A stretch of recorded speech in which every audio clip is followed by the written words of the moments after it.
Welcome back, guys. I just want to remind you I am hosting a cocktail class May 8th. Early bird tickets are selling fast. The link will be in the description. Welcome back to Shakes of Spill, where we're at our home away from home at World Studios at 6735 Brooklyn, New York. We're at Suite 357, as always, where we're going to be interviewing our next guest. Danielle Bowman is a vibrant Louisiana-based artist renowned for her colorful acrylic paintings on canvas. Drawing inspiration from the rich culture and natural beauty of her surroundings, Danielle's work captures the essence of life through bold colors and dynamic compositions. Over the years, Danielle has honed her unique style, merging traditional techniques with contemporary flair. Each piece invites viewers into a lively narrative, encouraging them to explore their own experiences and emotions. Through her work, Danielle Bowman continues to inspire and uplift, leaving an indelible mark on the art community, both locally and globally. So let's go inside and start this interview. Welcome back to Shakes of Spill. I'm your host, the Spirit Curator, and today we have Danielle Bowman, artist extraordinaire. I always say I'm gonna get a applause track. I gotta do that because you guys. Come on, we'll do it together. Yes. Today, she wanted a Jack and Coke, the Southern gal that she is. She allowed me to elevate it, so let's see if she likes it. Okay, let's see. Cheers. Let's see. Oh yeah, girl. We good. We good. Perfect. I made that up on the spot. Y'all need to. Don't sleep on her. She's the real deal. Damn, that's really fucking good. Oh my God. Okay. One more. Yeah, it's really good. I like how that lime with the vanilla, it does tone down the sugar. It does. In a good way, though. But you still taste the Coke. It makes it almost less carbonated, if it makes sense. It's vanilla and lime, girl. I was mind blown when I had it. It was phenomenal. The best flavor profile I've had so far of 2025, without question. Yeah, this classy, it makes it more classy. Yeah, you know, it's a cowboy cocktail. Like a Jack and Coke is a cowboy cocktail. But you made it nice and bougie and classy. For the ladies, a little green lemon with the color going. Yeah, okay, let's sip again. Let's just be sure it's a 10 out of 10, you know. Oh, yeah. Okay. It's still 10 out of 10. Okay. So I just said Southern gal. Miss Danielle's from Louisiana. But please tell me, because I visited Louisiana and she's gorgeous. She's a gorgeous little place. Why would you come to New Jersey, New York area? Like, what spurred that? Oh my gosh. So long story. Long story. I love a yacht. I'm glad you asked that before the drink came. Well, I came with my family. My husband at the time, he was an engineer and still is, and we moved here as a family to explore life and expand. Okay. So that's how I ended up coming here, and I loved it, and I still do love it up here. I can't deal with the weather though. I come from a place where it's like, well, doesn't it get cold down there too? No, but not like New York cold. Yeah, right? Like if you was to go out there, you'll be like, this ain't cold compared to what why y'all got on. Wait, what y'all call those fur jackets? What y'all call the big fur? What y'all call it? The big fur? Yeah, the fur coats. I call it the fur coat. No, but I heard something else. What do you call it? Well, Lord. If y'all know, you let me know. Chinchilla? Okay. I ain't got no money. You see how she had I was never gonna get chinchilla. I don't got no chinchilla money. Girl, they say, yo, why they got on the chinchillas? It's only 60 degrees. But we will pull it out. It's 60 degrees. And we will close it down if it's snow. It's 60 degrees barely right now in New York, and we are in shorts and fucking flip-flops. It sure is. 60 degrees. Yep. Please give me 60-degree weather all year round. I'm thinking, well, maybe I was exaggerating. Maybe it's like 50. They'll pull out chinchilla. But even then, 50, like 50, just a hoodie and an overcoat. Right. A nice thick hoodie and 50-degree weather. I don't need a jacket and 50-degree weather. Right. Yeah, we'll pull it out. I take that over the 12 degrees that New York get. Yep. Any day. That's the only problem. That's the only issue with my transition. And I haven't got acclimated. I feel like a lot of people from like the West Coast. I know a lot of people from like California who are like, I love New York. And it's like, why? But I can't get over the weather. Yeah. Like I'm a California girl at heart. Like I need my easy 67 degree weather. Like, yeah, it makes life so simple. All you need is just summer clothes. That's it, year round summer clothes. I'm all for it. You don't gotta sell me, Danielle. I'm ready to pack my bag and go right now. It might happen. Hey, one of my cousins might see this interview. Oh, wait, let me not. Never mind. No, we didn't even drink that much, y'all. I promise. Yeah. Oh Lord, I forgot. Okay. Out here in New York, lots of buildings, lots of skyscrapers. You say you build a lot of your art and inspiration out of the landscape of Louisiana. So, like, how has that affected where you pull inspiration from now, or is it still the same, just a different format? Well, mostly a lot of my as far as Louisiana being the inspiration of my art, a lot of it is from the culture and the bright, colorful landscape and the vibrancy of the art that we have in the South and the vibrancy of just our culture in general. Because honestly, I don't know if you know much about Louisiana culture, but it's honestly a mashup of a bunch of cultures. Talk to me. It's like Creole culture, Cajun culture. So it's like a mixture of West African, Spanish, French, Portuguese. So it's like a variety pack. I didn't know that. A blend of people and cultures. I knew something about like a Caribbean or maybe West African of it, like in some of the lores that I've heard, but I didn't know that it was like that deeply culturally mixed up. Yeah, it's very mixed. And because of those influences, our culture has a lot of vibrancy from France or Spain or Africa. So it's just a blend, and it all formulates into my art. Most of my art is very colorful. Yes. And I love faces. Like I absolutely love painting faces, y'all. Like I can paint landscape. I'm gonna put a few like boop, boop, boop. She loves her a good face. I love a face. And then I love whatever she loves because she's gonna paint it, and it's phenomenal, girl. Thank you. I met her one time and was like, yeah, come here. Yeah, you did. Come here, I need you. Come here right now. Yeah, you did. It's so good. Of course, absolutely. Oh my God. There's so many different forms of art. You know, textural, physical, musical, but you ended up painting and specifically in acrylics, which could you explain acrylics for those of us who don't know, and how did you end up there? Well, it's been a journey, okay? So acrylics is my love because it dries quickly, it blends well, and it's very prominent in the colors palette. Like you can get a yellow and it'll show up truly yellow on the canvases. You know, acrylic is just easier for me as an artist because of its drying time as well. I don't have the patience for oil as much as I love oil. Oil sometimes take a week or maybe even a few months, depending on what you mix it with. And the drying time, it's stressful. I love the way oil blends. I love the way it looks, but the drying time, no. Oh my! I can't get stressed out with oil as much as I love it.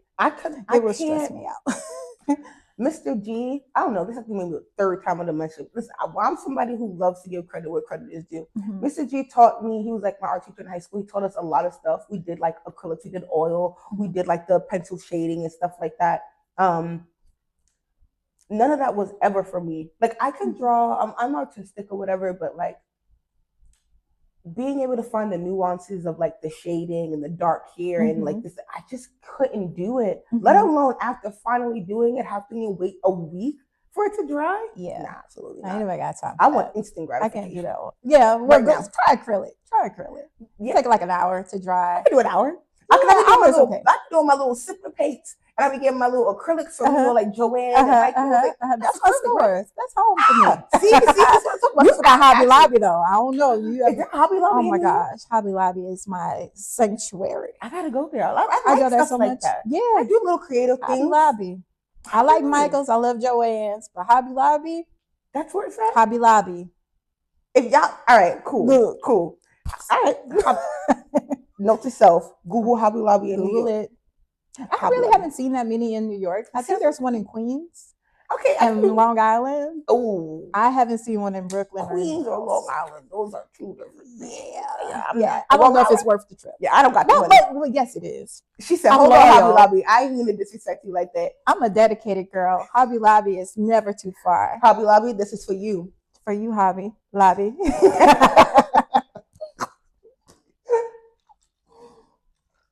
Damn, this is so fucking good. That's good. Oh, yeah. Yeah. Okay, so excuse me. Let alone being an amazing artist, you also do live painting, which I've like seen those things like on social media. It's kind of like insane. Like when I do this show to meet you guys, like fully like this, because a lot of the people that I've interviewed are like people that I see in social media, like doing things, and you are my first introduction to the live painting world. You are like the pivotal of me learning about something that it's all on you right now. Ooh. Yeah, it's a lot of weight now. You done popped the cherry. Yeah. And so now I need to know how that works. Is it a different process than when you do like your untimed paintings? And what's your fastest painting you've ever done? Sorry, lots of questions. Got you. I got you. Well, there's really honestly no way for me to explain it. It's like something that it's like walking for me. Ever since I was a little girl, I would just sketch, draw, paint. My friends on the school bus, I would be drawing. On the playground, I would be drawing. I was one of those kids that were quiet in the corner drawing and coloring. Oh, look at you now, though. Look, I'm telling you. And so as time went on, I guess naturally, I just taught myself to understand the shading because I'm self-taught. You know, no one, I didn't have anyone to teach me. That was school. Just, no school. Not just all feeling. It's just all feeling. And I taught myself. And eventually, when I started painting my friends first. And I was having a quick turnaround time. And it was like, wait, Danielle, like I just told you I want a portrait and now it's done. I'm like, yeah, but that's how I paint. I thought everyone else painted like that. I didn't think it was anything special because it was so easy for me to do. I was just like, oh, this is what everybody do. You know what I mean? Until you realize, oh, wait a minute. Yeah, one of my friends, Kelly Andre, he's one of the main people. Shout out to Kelly.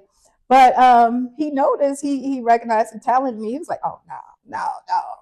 You gotta put you on the stage. Like, this is not normal. Insane. This is not okay. That's insane to be able to do a turnaround like that. Photographers can't do turnarounds in the time that I've seen, like the posts and like things that you've done. Like, they don't do turnaround photos as fast as you have created art on the spot. I didn't think of it that way. Like, that's even more. Girl, I didn't think of it that way because I painted on the spot. I go through a meditative state, like process. I pray, I meditate before I paint, create any art piece that goes through a filter of me with the divine. And I just enter in and tap into that zone. And I just allow myself, I give myself permission to fully be who I am in that moment, no matter who's watching. Yeah. It could be anybody. I give myself that permission to overcome whatever normal human emotion and that'll hold you back. And I just, it could. But I was just like, I got one life. I'm here. I might as well give myself permission. I'm like, I think that a lot of people don't give themselves the credit of, I'm good at what I do. Just recently, I started like really, I'm good at what I do. Right. Like, this is not just like I'm not like, like I'm very talented. I was just at work last night because your girl still works at 9 to 5. Ain't nothing wrong with that, girl. Ain't got the bills to pay. Ain't nothing wrong. And excuse me. This guy was like, "Can you make me a Hemingway daiquiri, which is just a daiquiri with grapefruit juice?" Because Hemingway was a diabetic. So who is Hemingway? Hemingway, the author. Oh, I didn't know. Yeah, sorry, Hemingway. He well, I'm saying Hemingway, the author. Like, I don't know that nigga. Oh, I thought you know him. No, that's not my friend. I don't know that man. Oh no, okay, Hemingway. place? I know Hemingway because I know Hemingway was a writer. I do not know that nigga first name. I couldn't tell you that. I don't know nothing about Hemingway. Now you're gonna have me Googling it because I'm too nosy not to. When you're gonna see, you go, oh, that white guy, that dead white guy. He dead. He's definitely. Oh, okay. Oh, Lord, bless his heart.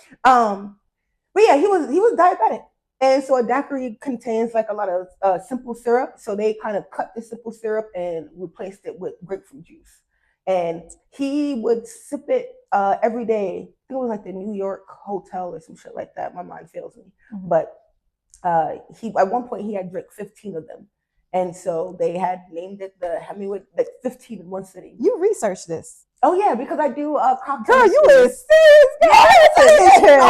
Like 15. 15. That's the exact number. Grapefruit 15. And what else? And it's just rum, grapefruit, lime, and simple syrup. But yeah. Wow. Anyway, guy asked me, "Can you make me one?" And I make it, and he goes, "Oh my God, I've not had one that was this good since 3 years ago in San Antonio, Texas." Like specific, he remembered the year, like blah blah blah. He was like, "It's the perfect color." And I was like, "Wow," you know. And that was my first time making it. What? I knew the recipe. It was my first time making it, and for it to be like, you know what I'm perfect. It's just I stopped for a second. I kind of was like, yo, I don't give myself enough pats on the shoulder because you're so busy trucking. Yep. You're so busy pushing. You're so busy like I need to do more. I need to do better. That you don't stop and like kind of celebrate in that moment what you have accomplished and what you just did. So giving yourself permission to like just be yourself, to create that art is like the best sort of art or the best sort of performance you could put out, no matter what you're doing. Right. You know, because you got to give yourself credit. When you're good at something, be fucking good at something. You have to. And be good at it loudly. Don't worry about taking a beat. Be good at it loudly. Yeah. I still have to work on that. Like, you know, people tell me I just show up and I'm myself. And then, you know, I'm like, look, this is me. And I just hope other people like it. But I'm just sharing myself with the world. That's enough. When you make your cocktails, you're sharing yourself with whoever. It's just you sharing your experience with others. That's really all it is. Being as authentic as possible. Right. And I don't know, some celebrity, I don't really talk celebrity, so I don't know the girl's name. But she recently was like, I'm coming to terms with how much I am. And I feel like, you know, random topic, but like for the ladies out there, it's hard because you don't want to be too much. Girl, yeah, I've been there.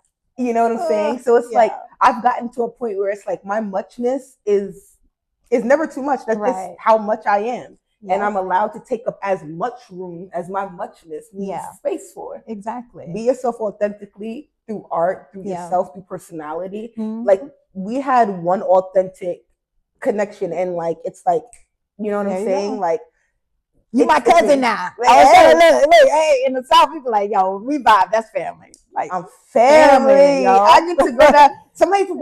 What's that? Where them fans at? Oh, girl, maybe I get a fan. Yeah, I can try. I want to learn it.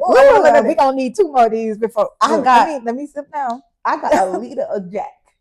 I'm going to learn that dance today. Oh, Lord. And I ain't never did it before, but I watched enough videos to the point where I feel like I know it. And you Southern at heart. So I am a Southern girl. Generations, at least. The song will come 20 generations. One time over, and she's going to be a pro. If I can, no, for real. If we do it, I'm putting the clip in this. We gonna do it. I'm a woman of my word. Because I'm not good at line dancing. I'm a woman of my word. If I say I'm gonna try to show you something, I'm gonna try to show you something. Yo, y'all get everything on this show. Y'all get alcohol, y'all get stories, y'all get tea, y'all get beautiful women. Like, ain't y'all gonna get a dance show? We gonna try it out, child. Y'all tell your friend, tell their friend to subscribe. Subscribe, because you got to learn the dance. I'm actually really excited. I'm excited too, because I'm gonna have to watch that video before we go. Hold on, wait. I was gonna say because I refuse to look a fool. So if it don't look so, we gonna look probably like a fool. I'm sorry. We're gonna have to keep that between us. We got to edit the foolishness out. I was just telling her that there's no edits in this. What you see is what you get when we talk about what y'all get. I'm gonna edit that out. Raw and authentic. But that you ain't but gonna not get. that, not that raw, not that authentic. I'm sorry, absolutely You not. gotta filter that authentic. Just a little bit. You don't deserve that. Yeah, you gotta have yours. Because okay, as excited as I am for the dance, I am just as excited to see you actually live paint. Now, this is going to come out after Champagne Poetry. So anyone who actually went and saw her do her, comment down below. Tell me what you think. But do I get to know, like, do we get to like know a little sneak peek of what it is, or do we gotta just wait? Well, I can wait, but I don't want to. Well, I don't know. So I'm excited to see what I come up with. Oh, that makes me even I don't more know. excited. That's not even planned. That means she's gonna just. It's a process, man. Like everything, like I gotta tap in with the divine and get guidance on like what I should paint, my higher self. So it's just like it's bigger than just the show. You know how like you show up to work and you're good, like and you just do your job. Like there's a lot of preparation I have to go through mentally and spiritually. Could you explain that preparation in a little bit more detail? Yeah. So pretty much it's just prayer. Me praying. Good old Southern prayer and a good old meditation. I can't meditate to save my life. Oh man, you just gotta. I so many thoughts. I can't just stop and just meditate. Yeah, it's. There's a book. Oh my gosh, I wish I could recall. The author name is David, but I cannot recall his last name. It's The Power of Meditation or something like that. I'll have to send it to you, but that book taught me so much about finding myself and seeking myself through meditation and how to go through the experiences of like, you know, those thoughts, those racing thoughts that we normally have as humans. Like I think it's David Agee or. Don't worry, I'll put it down right here. But that book alone is what taught me how to go through that journey, you know, of learning how to meditate. Okay. And, it's really a good book. I've been super big on self-help books, but I don't know if that's because I'm just like maybe afraid of like digging super deep and then seeing stuff that I don't necessarily want to see about myself and having to work through those things, or if I genuinely just don't believe it.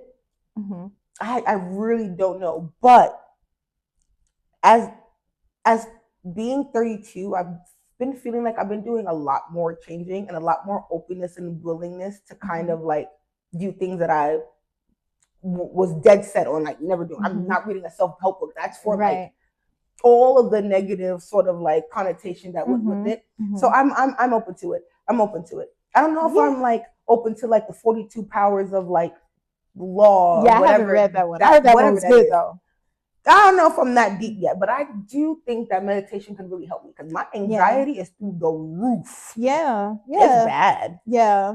You just gotta give yourself permission to learn from others, or give yourself permission to find another part of yourself. And sometimes you need guidance to birth that part of you. You know, sometimes it's like we try our best like every day. Of course, we want to show up to be our best versions and be the best at what we are. But sometimes we have to be birthed into the next level, or birthed into understanding of a topic or whatever. Sometimes we have to learn from others. So eventually, but you don't rush yourself and don't judge yourself. Just give yourself time to feel ready for that. Because if it's forced, you're gonna reject it. 100%. So be who you are now. That's perfect for who you are. It can't be done for someone else or for the people or for a reason. It needs to be done for, and that's for anything. Right. So yeah, 100%. You got this. You got it. We got this. I haven't gotten to the motherhood section yet, but can you not tell she's a mother? Like you just mothered the shit out of me just now. I am a mama. Somebody mama. Okay. She just mothered the shit out of me. I'm a bona fide mother, girl. Okay. Spankers and all. I'm a Southern girl, honey. So you said that you've been since a child, in the arts, etc. But was there like a moment that you were like, no, this is something that I want to really pursue. Like I'm going to start actually like looking up the things to better myself or learn how to, do the shading, etc., etc. Like, was there a moment, or was it just like a natural sort of like glide into just, this is just what I do. This is just who I am. It's like a part of me. It was a strong, slow glide. A strong, slow glide. Okay. Because it's like, shoot, just thinking back that far.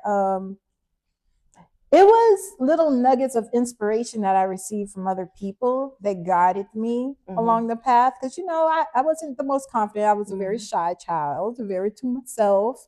I had my twin sister. Oh my God, I still do. Oh my God, I did. And my sister was always very vibrant, outgoing one. But I was always very timid and shy as a child. But over time, I developed very great friendships, and they ended up, inspiring me and motivating me to pursue that more professionally. So it was just like the guidance of friends and my inner self just kind of pushed me out into the open. We love those friends. They had birthed me into the art world. We love you for birthing her. birth more of her. If you see, because you guys can see talent. Apparently, you saw and you guided, and you helped grow, and I am able to see what I see. I'm so excited to see her do. Oh my God, I'm understand. Like I'm not just doing this. I'm so fucking excited. Like I saw your work in like oh shit. I'm so excited. Thank you. Okay. Yeah, y'all did y'all big one. Y'all did y'all big one pushing her to do y'all made the right decision. Y'all did y'all big one. Oh my God. Okay. And I'm grateful for all of you. Thank you. Thank you so much. Flowers to you. Yeah. And Kelly Andre is the one that birthed me into the Brooklyn scene. Oh. So that's the one. Well, you're going to give me his @ we're going to put your @ right here. It's at I am DJ Pleasure, Instagram. There you go. It'll be right there. Cool. Yep. And I'm going to follow you myself, sir. Yep. He has a group called Rockstar Group, where he it's I don't want to misquote, but it's an organization where talented artists come together, and he helps guide them through their careers and whatnot. So but he actually does like artists as musicians, and I think also painters too. But I know personally, like he's the one that saw something and he was like, "Oh no, come do the show. We're gonna love that." And ever since then, I've been running. Sometimes you need that little one time to just kind of. Just need that one person to kind of believe in you too. Like, yeah. It is real, Yeah. It's an experience. I love that. Yay. Oh my God. It's good to have those sort of friendships, you know what I mean? Like, I'm throwing a cocktail class in May, and I was running through the ideas with a couple of my friends or whatever, and I was just like, I'm not sure if I want to do it, blah, blah, blah. I did one last time. It wasn't the way that I wanted it to go. I didn't really have any sort of like, almost like imposter syndrome, like why would someone want to learn from me, etc., etc. And they very much were like, girl, if you don't fucking throw that class, like, are you insane? And so like, regardless of how it turns out, I'm happy that I have friends who believe in me and will push me to even be in uncomfortable situations, where even if it doesn't turn out to where I want it to be, you gotta sometimes be uncomfortable to grow. Right. Not even sometimes. That's literally what they say. Like, if you're not uncomfortable, you're not growing. Right. So that what you just described was literally my mindset when I first started. It's just like, hey, there are a lot of people that paint. Why do they want to see me? You know, like, what am I doing that's so different? But sometimes the people around us can actually see something in us that we don't see, because we're, sometimes, certain trauma, certain limitations, certain limiting beliefs that we have. It's human experience, and sometimes that will stop us because our perception could be flawed. Absolutely. But other people have different journeys, and they can see something else that in you're you. Completely like, because I see it for you. You. Yeah. Because your energy is your energy, honey, and this cocktail is your cocktail. Don't say it if you made it first. You said it earlier. Yeah, I don't got no money. You ain't gonna get nothing from me. Please don't sue us. Don't sue me. Don't sue me either. I'm just an accomplice. I'm just here.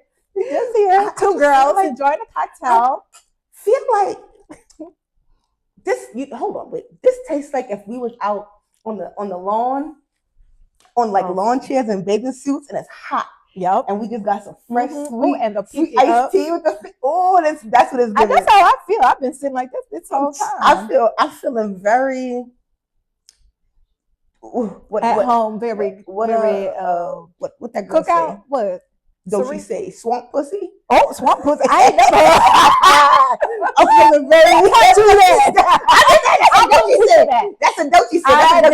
I ain't teaching that. No. Don't she? She done taught her swamp pussy. I ain't. Look. I don't know if that's.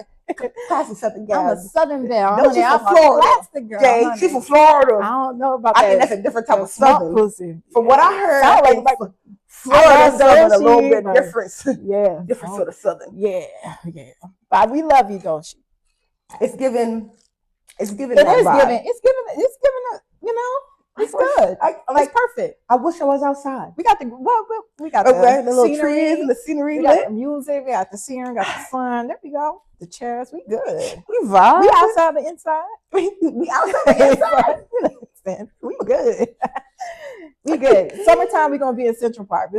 Central Park. Maybe we can do an outdoor. Maybe you can do an outdoor type of. I was thinking about doing stuff like that, and then also kind of eventually bringing like people to some of my favorite bars in New York City, and kind of like getting the drink that I like from that bar, and then like having a conversation over like my favorite cocktail from one of my favorite bars in New York City. We have many things coming. What's your favorite bar? There's a few. I like Jupiter Bar. I really like my job. No shade. I'm not gonna say the name because I don't know if they're gonna see this video, and I don't. But I really do like my bar. Bardo is a phenomenal. They have an amazing fucking Cosmo. Mm-hmm. Oh my god. Oh, also Cosmo is my favorite cocktail. So the day that somebody puts a Cosmo, I'm gonna be over the fucking moon. Cosmo vodka, cranberry juice, little triplet. Oh, I never had it. It's like a sweet drink. You probably would. Okay. One day I'll try it out though. It's a cute little something. New York moment. Okay. You're such a New York girl. I really am. Through and through. I really am. Through and through, baby. She loves the Cosmo. I love a Cosmo. And you know what? That's if y'all know, that's from Sex and the City, which is obviously based in New York City. And I think I've heard it there on that show. That's what you bringing them full circle around. Because we connect on so many levels, y'all. Yeah. Y'all don't even know. Cosmo. Yeah. I want to try it. It's good. All right. Yeah. You got to promise me a Cosmo. You know what? I will bring you a Cosmo. On Saturday. On Saturday. Okay. I'll bring you a Cosmo Saturday. All right. I will make it, put it in my little jar, and then I'll shake it up. There we go. All right. Y'all heard it here. Actually, I want to segue a bit. Remember I was just saying how she was mothering me? Because she's a mother, obviously. Mm-hmm. And she's built everything that we're talking about, all while being a mom. So how was balancing motherhood while also pursuing a dream? Mm-hmm. Because we know that a lot of mothers really just kind of let it go and kind of lose themselves in motherhood. Yeah. And we're going to go on a break, but I do want to make this the question we end on. That way we can segue back in when we come in. Mm-hmm. How was it balancing it and still choosing to pursue a career, especially one in the arts? Yeah, it's not easy, honestly. I think a lot of my mindset comes from that particular main experience alone. Raising children is the hardest job that I've ever done, but it's also the most rewarding, you know. But that's what they love to say. I'm not a mother. It's rewarding. That's what they love to say. It's rewarding. It's rewarding. I ain't saying it ain't stressful, but you know, as a woman, you know, on the portal to this world, we are the chosen portal, so it's rewarding in that aspect. Thank you, God. Yes. You are birthing a brand new life, 100%. It's hard, though. I can only imagine. I got 2 cats. I am stressed the fuck out. I can my cat stressed me out. What a kid, a person, a living thing you have to take care of for the rest of your life. Well, not the rest of my life. Until they old enough to take care of themselves. No, you are always mother. Let me tell you. I'm going to be the mom the rest of the I ain't raising nobody. My mama still raised me to this day. When she come on the show, she going to tell you, the rest of your life, That sounds like shackles. It Shackles. Take the shackles off my feet. It's a shackle, honey. Oh my God. It's a shackle. Oh shit. Okay. It's a shackle. And it's not easy. I have a 19-year-old. Hey, Dee Dee, my baby. My 19-year-old baby. And then I have a 13-year-old. And there's phases. Thank God. Like, see, God got a plan for everyone. The universe got a plan. Whoever you worship or whatever, there's a plan. Trust me, because there's not too much. For each stage of my career, I can see where it transitioned to the next level for not just myself as an artist, but for them as my kids. You know, the more they inched out the door, my son is still at home, but the more they develop themselves without me having to hover over them, the more I was able to take and pour into myself. I'm still mama, but it's like it's a transition with everything, and it's not easy. And you don't want to lose yourself in motherhood because you are still your own entity. You are still your own being and person. And I've met so many women, great women, who are great mothers, great wives, great at all of those wonderful things. But they lost themselves. And once the kids got older, they was like, what am I supposed to do? What I'm going to do? I don't want to be there. I always promise myself, honey, I'm going to be a fabulous grandmother. I'm going to be a fabulous mom, honey. And I'm going to raise my kids, but also still be myself. Yeah, you still have your one life. And your life is dedicated to your children, I would assume. Because again, I try to talk, I'm not a mother. I would assume. But I can only assume that you're still that woman that you were before that person. And she's like, hey, I'm still here, being able to like maybe set aside the time that you would normally give to your craft to put to your kid is a valiant thing to do, because there are parents out there who don't take care of their fucking kids. Yeah, they don't. You know what I mean? Yeah. Because they're selfish. So that's a very unselfish thing to do, to give a portion of your life that you'll never get back to taking care of your kids. Yeah. Knowing though that it's an investment in their lives and that at some point you will get that time back. Yeah. I hope I'm a good example for them. I always consider me being my authentic self and pursuing my God-given talents, gifts, and passions as a mother and as a woman would inspire them as they grow up to be adults and throughout their lives, you know. I'm hoping that they see the resilience and strength and that it can be done. It can be done. You can still be yourself and still be all of those things in one package. You don't have to abandon one thing to be strong at the other. There's a way to dance with life where it's cohesive. Yeah, you just got to learn how to. I like dance instead of balance. Yeah. Dance sounds better because balance sounds like it's a chore, whereas dance feels like it's a flow. Yeah. And it's an ebb and flow, and you kind of just adapt and make it work as. Yeah. Yeah, just go with it, girl. Just flow. I just flow with life. That's all you can do, huh? Yeah, because there's no book on how to be a mom. There's no book on how to be a parent in general, even for the guys. Like there's no real true blueprint. And there's no true right way and there's no true wrong way unless you're really wrong. Yeah. You're really wrong. Wrong is wrong now. Don't be wrong. Don't come over here trying to be like, okay, I knew I was no. Yeah. Now there's, look, you see the eye. I see you're trifling. But there's a way. But you get it. What yeah. Okay.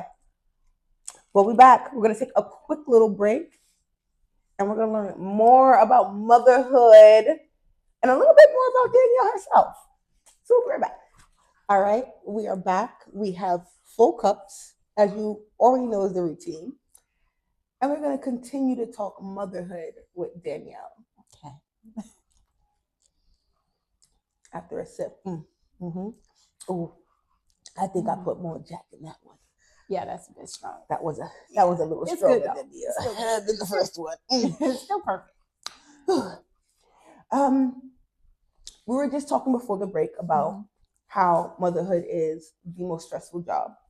Do you think that there's a harsher judgment on mothers who do decide to still pursue their career?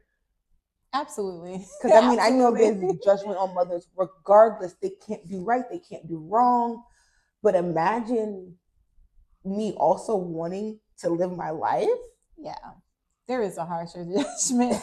I mean, especially like being a Southern woman, like traditional family values, Christian culture, location, like the way the judgment that we receive overall as mothers who pursue our happiness, it's like taboo, I think, in our community for some reason. God forbid I should be a mother and happy. Yeah, or be a mother and have a hobby. God forbid I'm outside the house. Oh my. You know? I think it's there is a very harsh criticism towards women that pursue themselves and also pursue motherhood or a family life. And the way I navigated that is not giving a damn. I do not care. You're not to all of you who care. I don't care. As long as my kids are happy, I'm happy. Yeah, my family's happy. Yeah, you don't know what I'm going through. You don't know my plans and my structure and how I have things set up. Yeah, because God, the universe, whatever, we have our vision. And I think that those visions should not be taken for granted or taken as like, oh, let me just push that aside. I don't think we should push aside any of our ideas, talents, hobbies in this life. Our life is so much bigger than just being a mother or just being a woman. It's for you as a being to exist in your authentic self. Like that's how I feel. In your authentic self. Yeah. And that's still somebody who wants to do something, even though I have children. Right. And I think that I'm glad to see mothers like myself, women like myself, pursue themselves beyond the limitational beliefs of others in society. And it's okay, it's okay to, work at night and be what you want to be, whether it's a bartender, artist, or if you want to bounce out, any talent, anything, My mom crochets, you know what I mean? Like, she makes time to do what she loves. Somebody might be like, well, that's taking away from your kids, but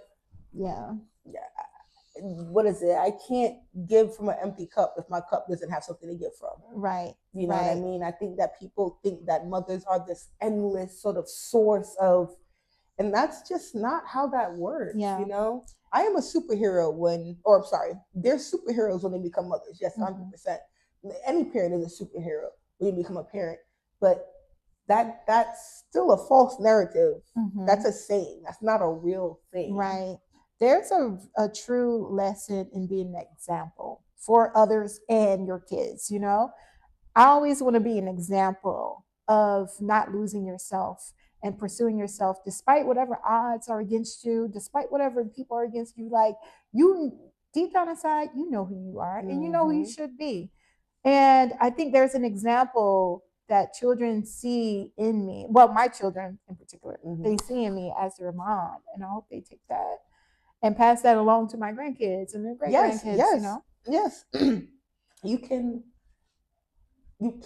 and should be the main center of your life, but there's a way to kind of deviate where you need to. You know what I'm saying? Like, I'm no parent, but even sometimes when it comes to like just my cats, like there are ways that I have to deviate. You know what I mean? Like, I wish that was a bad example because they're not kids. But they're lives, though. They're lives you're responsible for. That's really what I'm trying to get at, is like, they're your responsibility. Having that, and like sometimes I'm like, I can't have company. My cat, I have a cat that is super like scary. You know what I mean? That's gonna disrupt her home life. And I'm serious about that. Like, if you're not gonna come in and be like cool and calm, like, you can't come over. Like, my cat is scary. Yeah. And it's, I respect that. But I know a lot of people try to be like, and again, random tandem. A lot of people try to be like, their pets or their kids. And I'm those people. But I do know that there's a difference. But can I just get just a little bit? Like you see how she understood what I meant? You guys in the comments, or the people out there who are like, pets are animals, they're not people. Just give me a little grace here. Yeah. There are lives hanging in my care, that's stressful. I'm a mother. Yeah. You are. I'm a mother. I'm all for it. I'm telling you. Look, cat lives matter. She's a real mother. And she said, I'm a mother. I have a cat and children. Trust me, my cat is more sassy than my human kids. That's all I'm saying. He has an attitude problem. I've been invited to the motherhood barbecue. You know how white people get invited to the black people barbecue? I just got invited. There you go. We're going to get you a cat mom shirt. You in the building, girl. You in the building. I'm a hashtag mother. Okay, 2 kids. 2 kids. Oh, speaking of kids, you have 2 kids. 2. Do you want more? No. I feel you because I don't got no kids. That age almost a little differently. Hell no. I can't imagine having 1, 2. No, man. And then you said 13. I take a dog. I said teenager. I said Teenager. she got a woman, a young lady. Okay. I thought the young lady, 19 and a 13-year-old. That's he's great though. Both of them are great. I would. Would I do it again? No. Me, a 13-year-old girl. That's what I'm really afraid of.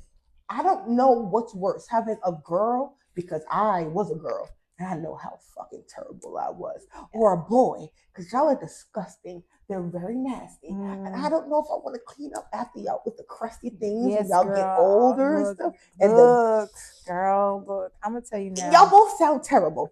Terrible options. They both have their challenges that are terrible. Not to put my kids on blast, Lord, please, because I know their friends watch my page, and I know, but they do have their challenges. They do, and they know what their challenges are, Denise and Gregory. You know. The full. And I love you both dearly. But they have their benefits, and they're lovely children. You guys are lovely kids, beautiful blessings of the world. Oh my God, I love you guys. But y'all got y'all challenges. And yes, raising a girl can be harder later in life. I will say that. Only because you know the dangers. Well, with both kids. I shouldn't just say girl. That too, though, girl. Yes. Well, yes, with both kids, 100%, odds are, well, you know what? You can't really even count odds because odds are based off of people who actually make a complaint and say something about it. And a lot of men obviously are not going and making that complaint. So statistics aren't going to show how often that might be. So I don't really go based on data anymore because it's only based on how many people they found out. Exactly, that they found out about. So, but I wasn't even thinking about that far because that's just anybody, like you said. I'm talking about the preteen teenage era. Oh, I was a fucking menace. My mother's gonna watch this episode and say, I was a menace. I wasn't a bad kid. You know what I mean? I was a good kid, but I could have been a menace. I was a teenage girl. I feel like, and that's just enough. That's just enough to say I was a teenage girl. Old school parents, like no offense, because I'm gonna be an old school parent one day. One day I'll be old school. You know what I mean? We very much older than the boomers.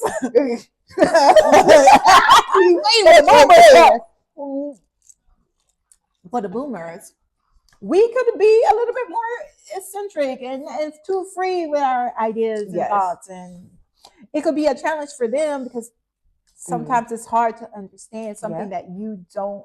It's like a different language, you know. Like I speak English, they speak French, and if you're not open to trying to learn that language, then Although I will give my mom credit, as old school as she was very much like way more lenient in terms of like how we were able to express ourselves and stuff like that than like parents her age at the time. She definitely, I'll give her that. She was tea. Yeah. You ate that one thing up, mommy. You let me express myself. You ate that one thing up. Yeah, well, I'm gonna tell you right now, my mother's a Southern mama. Hey, mama. Hey, mama.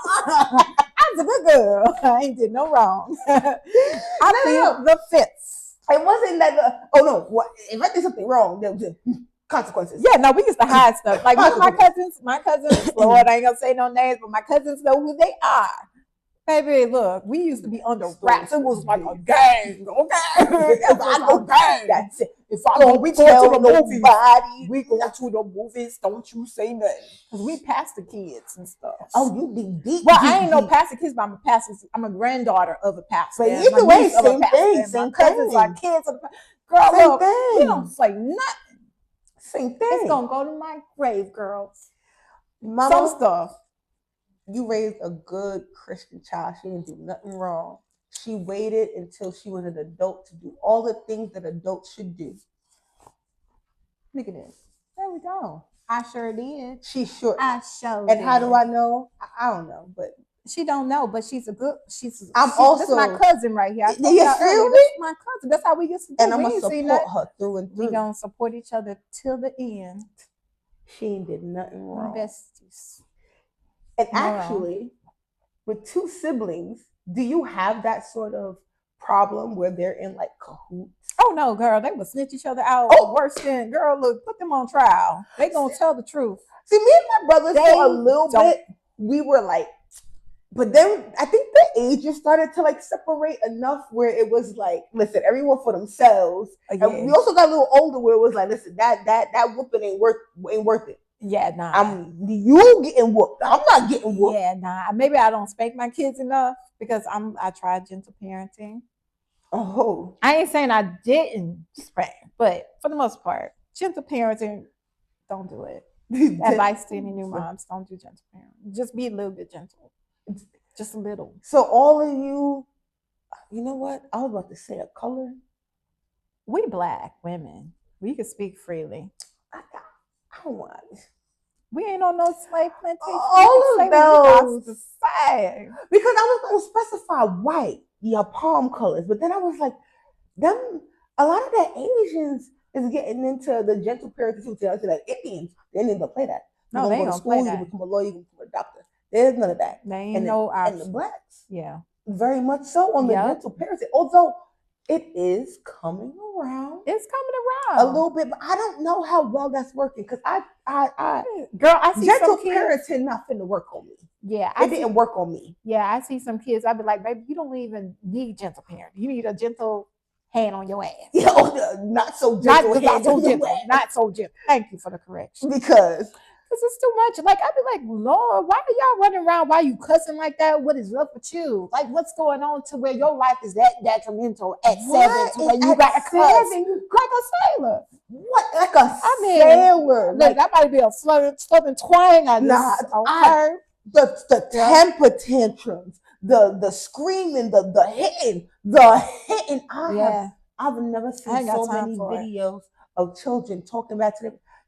And I go right to I fly to the comments, break my kneecaps running to the comments because I want to see that first message where it's like, I know they not Black. Yo, can't do it. Ain't nobody doing it. I'm telling you, but I see it rolling around to our community, and I'll be like, Lord, where's your Black ass mama? Because ain't no way. But you can't say where's your Black ass mama no more because they Black ass mama be like, Johnson, we don't act inside voice, Johnson. Yeah. Johnson's like, give me my damn milk. I want the titty, mama. Why? So do. Hey, look, I don't understand. Why they got teeth on the Why they got teeth? Lord, this is a pandemic within the culture of human existence. This ain't even on a person thing. This isn't even on a race thing anymore. This is beyond race. I've seen many of my folks with a 4-year-old on her titty. Oh, I'd have mercy. It's a pandemic within the world. This is COVID 2000. I don't understand why your baby got all 32 teeth. Ain't it 32 teeth? 32 teeth.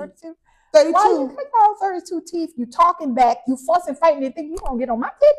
Hanging it. I'm gonna beat your hanging. You ain't about hanging, just sitting it. No, honey. No. Well, the baby walking with you, titty in the mouth while you walking, you doing dishes, the titty just hanging to the side like this, nigga sucking her titty while you washing dishes. That's too much. And you know what? Like where I'm from, baby, you get steak, rice, mashed potatoes, gravy, all that. Again, ain't this something called like baby weaning? Again, I'm no parent, but I feel like if I'm correct, around 6 months. And they start giving you a little bit of solid food, a little bit, little rice food, little mushy mushes, mashes of the avocados, all that nasty. You get the then around a year, your mama stick the chicken bone or the thick bone in your mouth for you to nibble on. And she take all the meat off, and then you get the thick bone. You right? Nah, girl. That's a year. They giving them titties at this age. It's and a problem. and they're talking about this, and they're talking about what they say. There's a connection between my baby. I don't want to break ain't got to that connect with no child with teeth in their mouth. That child can talk back. He is It's chewing. grown at this point, honey. That child deserves its own lifestyle. You have 3 other children after that. You are breastfeeding 4 children. You got 2 titties. I'm gonna tell you right now, I know how I feel to breastfeed. And I breastfed my son for a year, okay? But he was eating solids in between. Like I was weaning him off. But I said, okay, a year is good. I made that decision independently. After a year, no. Like I don't see it. Like he only had 2 teeth and I was ready to play like, look at you. My mom had to catch said the same thing. Yeah. My mom said the same. I don't see how they do with 32 teeth. I don't know. Just sitting there. No disrespect to the moms, but I won't see the nutritional benefit. I don't mean, where's the nutrition? Where is the science behind it? You cut the umbilical cord, the nutrition stops there, right? Isn't that science? And then you put them back on the teeth to keep it kind of a little bit. What they wasn't getting from the umbilical cord. Right. Because you cut it off, you get that a little bit. When they start getting teethuses, it's just science that they're ready to eat something more. That's common sense. But then, girl, we're going to get some bad. I'm telling you, we're going to get. You're not even. We just stating our opinion. For the record, we just stating our opinion. Just an opinion. This is just our personal opinion. Please don't attack us. I mean, you free to do what you want. Do what you will. I'm not the one with them babies. I got the babies and I stopped at a year. And I was criticized for that by my family. It was like, yo, he go. You know what? I gotta ask my mom. You know what? I'm gonna save this question and try to remember to ask my mom because she had 4 of us and she breastfed all of us. And I want to know because my mom was very much get off. Yeah, get off. I look at my son like, okay, you got one time. She said you got one time to chew a nipple. Yeah, and that was it. You're done. That's it. Oh, you can eat food. Get off me. Yeah, I was a Similac baby. My mama didn't breastfeed me. For the record, exactly. I feel like as a Similac baby. After you had your 1 year breastfeeding now, girl, look. Did you really understand why? Girl, yes. My son was drinking milk. Get that somewhere else. Yeah, I can't do it no more. That's why animals are bad. The animals just be like cats and shit. They just be sitting there, dogs. They just be sitting there. Oh, there's a video that made me never want to have kids. And my mom said, but it's a dog. But I said, no, kids are animals. Yeah. No offense. I'm gonna roll my sleeves up. 1 second. Kids are animals and they deserve to be on leashes. Every time I see a kid loose in the world, I'm like, where is your owner? Why are you not on a leash?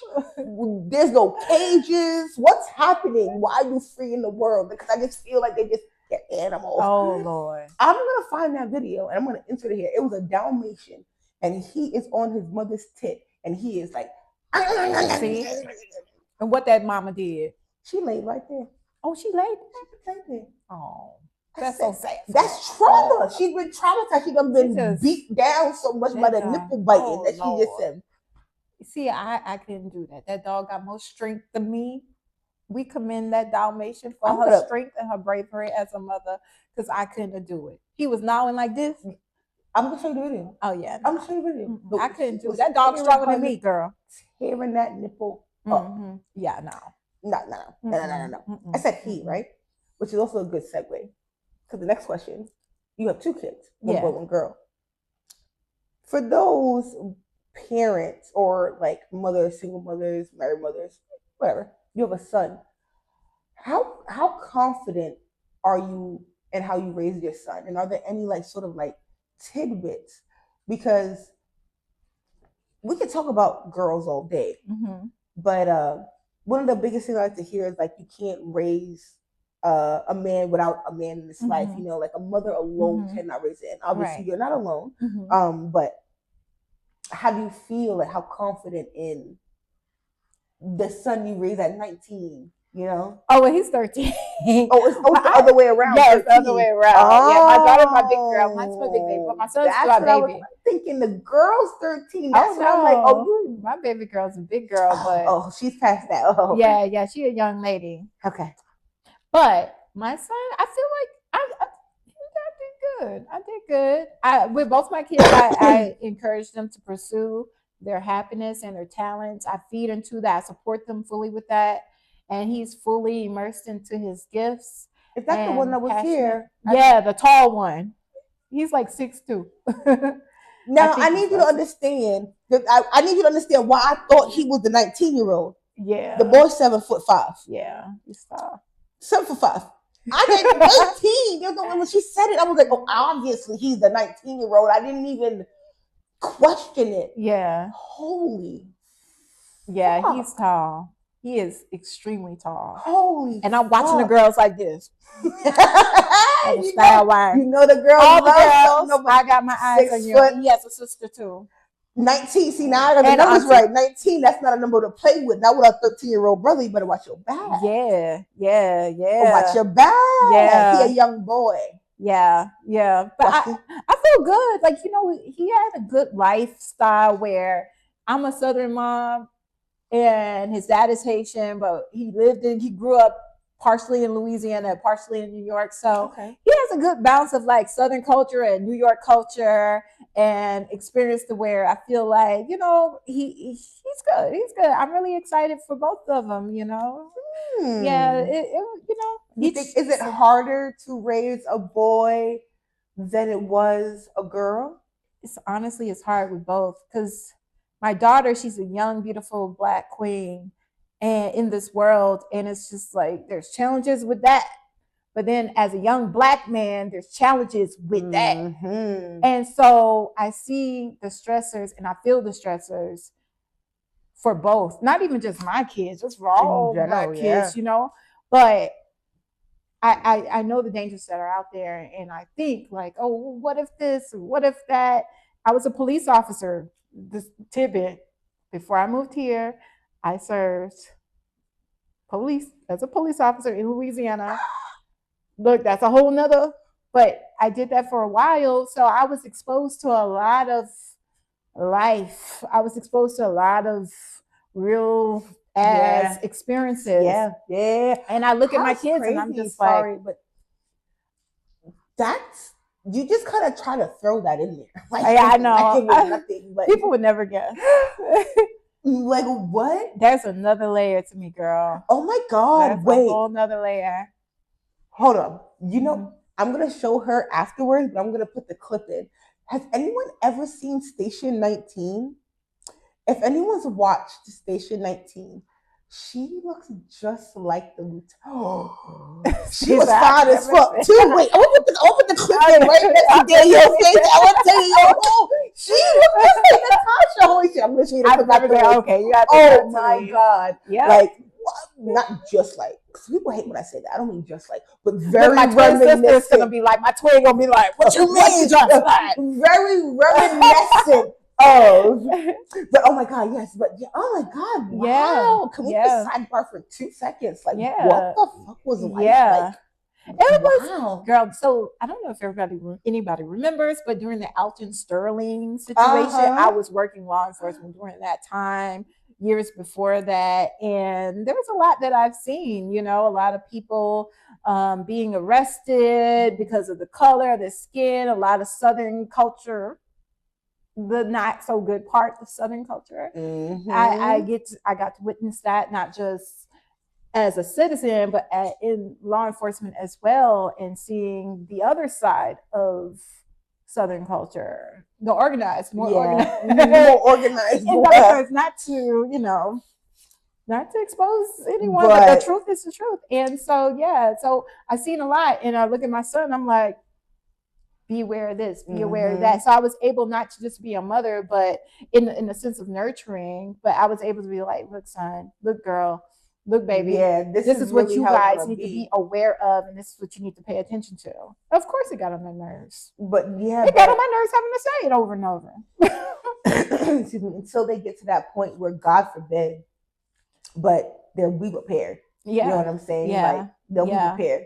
It's so unfortunate that you have to, like, prepare your kids, you know, to go in the world. And of any race, too. Like, every race has their own specific sort of whatever it is that they kind of have to, like, the world is gonna judge you for this. The world is gonna judge you for this. You know, it's just so unfortunate. You have to like kind of like prepare kids to go into the adult world where it's like it goes from like this like joyous sort of like, oh, life is so nice, to like everything you're doing is like under scrutiny and judged and like everything. Although everybody has their challenges, like being Black in America is the most challenging thing for the record. For multiple reasons. And you know, it's just an ongoing thing as Black people, you know. And their struggles are there. I'm not saying other races don't have their struggles, but being Black we are, you know, and still making up for lost time. You know what I mean? Like lost, like still trying to recuperate, still trying to claim things that are claimed as others. Trying to reclaim things and still like just fighting against time, just not catching up. I don't feel like slavery wasn't too long ago. You know what I'm saying? It wasn't too long ago. And honestly, a lot of people who were enslaved in the South didn't find out slavery had ended until years and years and years later. Like, we just got out of slavery, technically. And a lot of times when I pursue myself, this is a tidbit, but when I pursue my passions and my happiness and my joy and myself, I think of my grandmothers. I think of my great aunts. I think of the lineage of women that I came from that didn't have that ability, whether it was because of slavery, men, society, whatever. Black women have had a lot of shit against us, if not more so than Black men. Not saying that Black men didn't have their thing, but women had to not just fight against society struggles and support our families, this and that, but even our Black men was against us. So there's a level of respect and reverence that I hold for my people as Black women in particular, and Black men, but I'm just speaking about the ladies. Okay, this Mother's Day. It is Mother's Day. We talk about mama right now. We talk about mamas, but you know, I think of them, and that pushes me, honestly. Like, that motivates me even more so to be authentically who I am without giving a damn to what others may perceive. And that's it. I try to find a word in every episode. Let that history, let that lineage, think about that, the things that everyone has fought for to where we are, and how realistically we're not that far removed from the things that our parents and grandparents went through. A lot of people try to think it's great. No, that's the ability of the white people. They get to have the great. We don't. The stuff that we're talking about is grandparents to great grandparents. It is that closely. It is not that far removed. So live authentically to yourself, for your lineage, for your legacy, for everything that everyone before you has worked for us to be where we are, to still be scraping just the bottom of the barrel. Right. So, like, that's the word. Yep. I pursue it, and I hope my kids authentically. Yep. And I hope my kids, like I said, sometimes it pushes me also to want to be that example for them, because I had that example but didn't have it. You know what I mean? Not in the spirit that I carry. You know what I mean, per se. But I hope that that's an example, because I want to see my grandkids, my great grandkids, fully live. Fully live is not to be a slave. And being a slave is more than just being a slave on a plantation. Being a slave starts in the mind first. Hello, absolutely. Your mind tells you a slave and you have to be what somebody else wants you to be, or have to be defined by somebody else. Then you are not you. You're a slave. Yes. So I hope my Underground Railroad experience. Please. I hope my Harriet Tubman experience. I know it's something that they see. Hear that though. Yeah, they need. And I tell them that. Yeah, they know. Yeah. And I tell my kids all the time, how does that make you feel? You ask me my opinion. As your mom, I love you. And I'm going to give you that opinion. But how do you feel? I want to know how you feel. Because at the end of the day, it don't matter how I feel. Ultimately. 100%. How do you, no. 100%. It's about being you. You can't run off of how I feel or what other people feel. It's 100%. Right. 100%. And that in itself is something that a lot of parents don't do, which is really kind of build that self. And do you feel like, aside from that there's like any other rules or like anything that you do as a mother that's a little bit different than maybe how you were raised? I think all of what I'm doing, I don't want to be defined by somebody else. Like when I die, when I'm in the grave, I don't want to have the definition of like, oh, just the regular basics of like, life and experience, which is great. I'm not discrediting anybody who followed the path or whatever they want, whatever. But when I go, I want to have a legacy behind me where I inspired my damn self and my mother and the people before me and the people after me. Like I want my kids to be able to say more about who I am as an individual versus just a general collector. Oh, she was a good mom. She was whatever. I want to inspire them to be more. Yes. Because you are more than that. That's extremely important. That's so important. That your kids know that you are more than just a mother. Knowing that you, I don't know how to put it, knowing that you showed them that I am a person, but they can kind of separate the fact that this is my mom, she was a great mother, yes, but she was also this wonderful woman who was filled with life and pursued her dreams. And I feel like a lot of the times, those are the poignant moments I think that people kind of look back on. Yeah. Because you can look back on a lot of things about being a mom or whatever. But I think that for me, like when I see my mom kind of like, or when I take her out and I do things or whatever with her, especially because I have like an older mom. Not saying you're old, Mom. You're not old. You just said older. Beautifully marinated. Beautifully marinated mother of mine. I do like to see her joy in certain things because it's just kind of like I like to see that she's still like enjoying life. She has life, that she's still living life, because we only have one, and that I know she dedicated her life to like 4 children, and that there's a lot of things she didn't do because of that. And she wasn't maybe one of those mothers who did pursue a passion or something after having kids. So any experience I can kind of give her afterward is always kind of what I'm like going after or whatever. Oh, that's good. That's great. But to be able to also be like she was somebody, like she is somebody who experiences life. Right. I think that's beautiful that you see that in her and that you want to inspire new experiences, not just for her, but with her. Yes, with her. Yes. So that's I could send her thing. To go do anything. Yeah.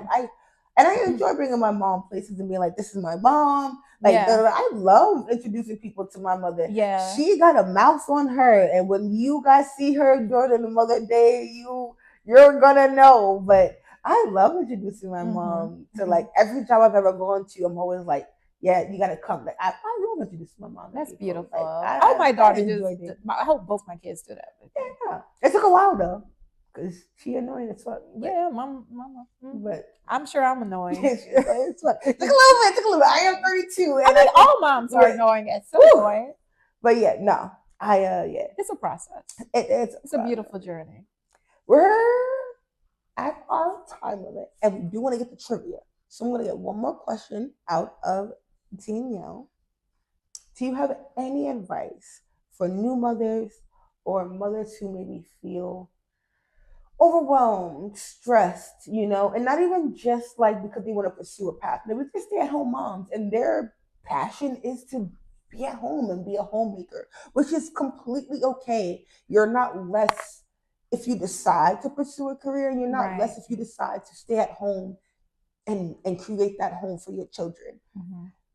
But that stress is going to be there regardless, and it's equal on any front, no matter what you do. Do you have any advice as a seasoned mother, you know what I mean?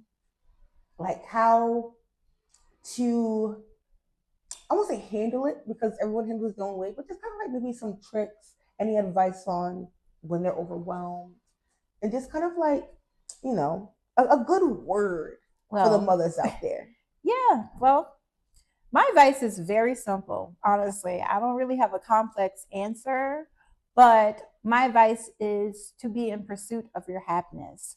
And your happiness could be with your kids, with your husband, with your spouse, with your dancing, hanging out outside. Just be in pursuit of happiness in all things that you do.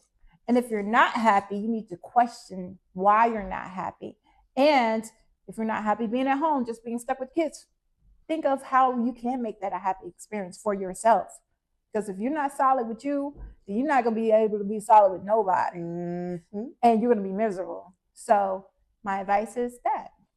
I love that. It goes back to you can't pull out of an empty cup. Sure can. So just if you're happy, everybody else will be happy. That's it. And you know what? Unfortunately, sometimes being happy does mean making other people unhappy. Yes. Because sometimes we people please so much as mothers and as women, as people in society. We people please so much to where we think we are happy because we see the people around us happy.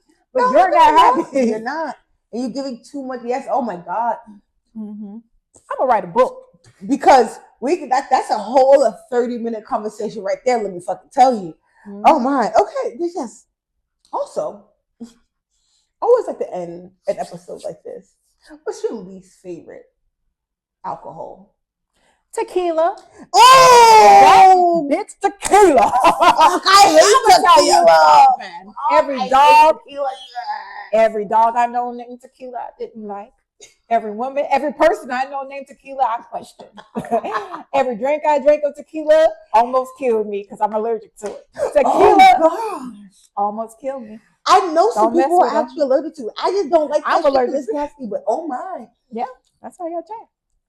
So what zodiac sign equals tequila? Oh my gosh.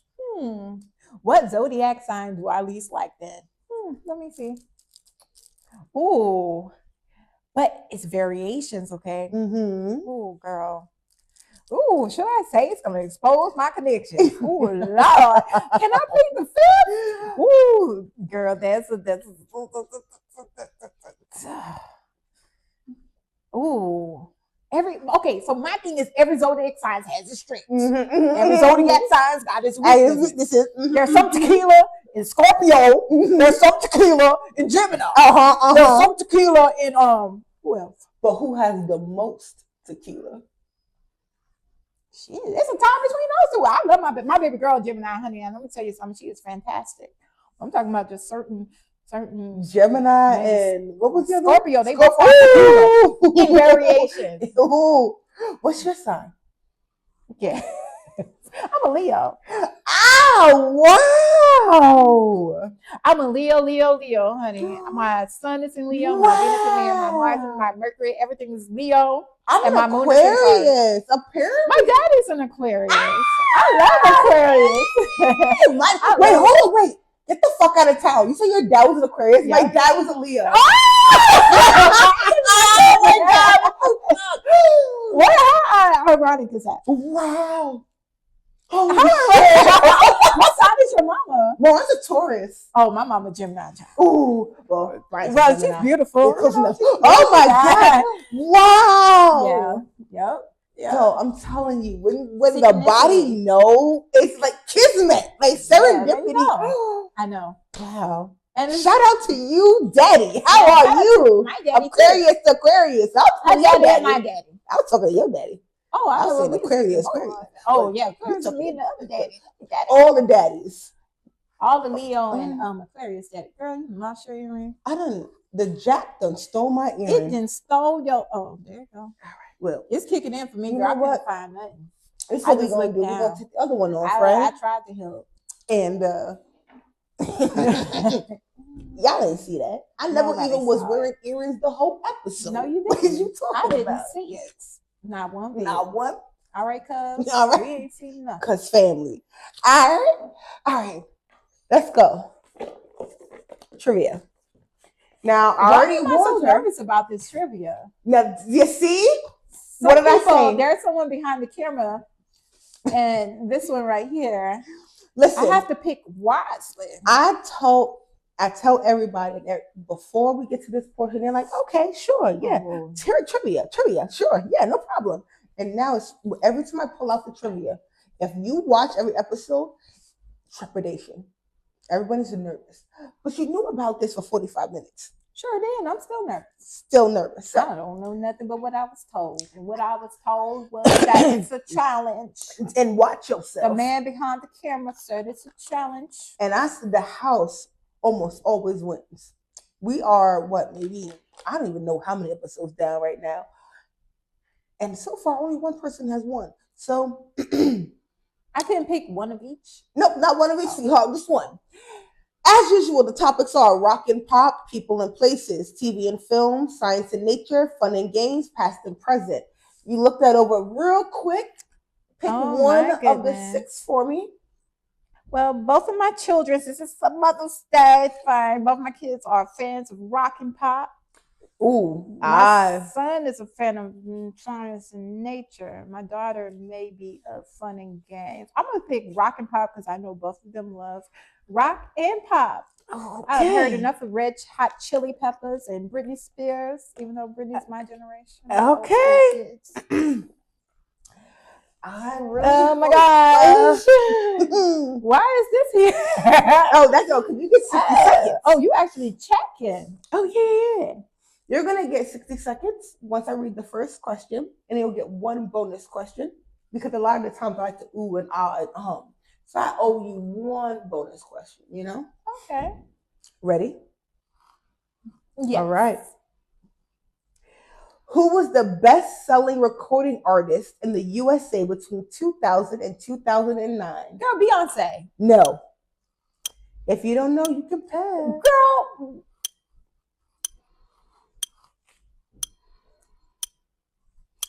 Beyonce. It's absolutely not Beyonce. Okay. Pass. We'll go. In 1981, which song by Kool and the Gang became a #1 hit? Oh, girl, hold up. Kool and the Gang. Hold up now. No, pass. At the 2010 MTV Video Music Awards, what American Sing Award dress made of raw beef? Girl, Lady Gaga. Yes. Written for the movie Boomerang, who sang End of the Road, which became a #1 hit? Boyz II Men? Which rapper's real name is O'Shea Jackson Sr.? Girl, what his name is? Lord, what's Beyonce's husband's name? Ain't that his name? No? Okay, well, Lord, what's his name? Say it again. O'Shea Jackson Sr. What? Oh, girl, I don't know. Pass. Pass. All right. Go On Your Way was a hit song released by 1970. Pass. That was the bonus question. So, yeah. In the house once again. It's okay. It's okay. It's okay. I got us 2 points. At the end of the year, we should just tally up. At the end of the season, right? To see how many y'all all got. All right. Danielle, please tell them where they can find you. I'm going to put it right here. Okay, right here. Mm-hmm, you can find me at Danielle Bowman's Fine Art. Yes. On IG, Twitter, Instagram. Well, not Twitter. No, girl. Girl, look, Twitter, you know how we get so used to saying stuff? Oh, Twitter's like a sex thing now. Yeah. It's like OnlyFans? Oh, damn it. Oh, don't find me on Twitter. I ain't got don't find her on Twitter. I don't have these sex games. All I have is live painting shows, art, and expressions of self. And wholesome content. Wholesome Southern content. That's it. There we go. That's how you can find me. Thank you. Oh, Danielle. Oh, Lord. Oh, Lord. You're welcome.